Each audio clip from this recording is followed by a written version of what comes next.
Casey's count of lives lost to violence is climbing nearly every day. 4 days ago, Aaron Langhofer was shot and killed at First Friday in the Crossroads, Kansas City's 84th homicide this year. On Saturday, police found 26-year-old John Knoll Jr. in a car that had crashed at 55th and Agnes. He'd been shot and killed. Last night at 6, we told you about a man's body found lying in some grass at 11th and Dr. Martin Luther King Jr. Boulevard. Police have now determined he was shot. His death now under investigation as a homicide. And then this morning, a tow truck driver discovered 2 bodies near the Sheffield Family Life Center on Winter Road. Both men had been stabbed to death. Police are still trying to sort out what happened. Former Mayor Sly James referred to it as slow-motion mass murder.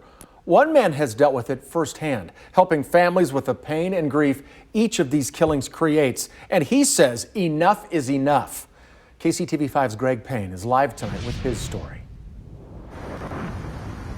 Ellen and Brad, you guys mentioned those cases, and the vast majority of those bodies wind up right here at the Golden Gate Funeral and Cremation Services. Now, speaking with the folks inside, they say despite the heavy business, they want the violence to stop.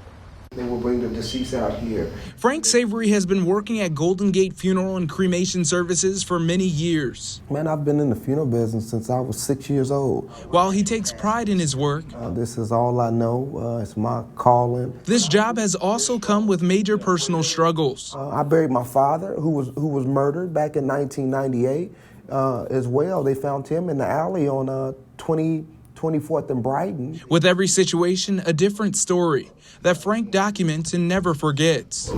Every case that we get in has a story behind it. Some are more tragic than others. Lately, the stories are of young homicide victims. I'm going to be honest, man. It's close, and it seemed like the last 4 years we've been running pretty much neck to neck with natural deaths and homicides, man. And if it sounds like Frank is frustrated by that, it's because he is. We would rather close our doors versus seeing our young men and women lose their lives continuously here in Kansas City. But unfortunately, while the number of homicides climb, Golden Gate says they'll be right there to do whatever it takes to help ease their community's painful losses.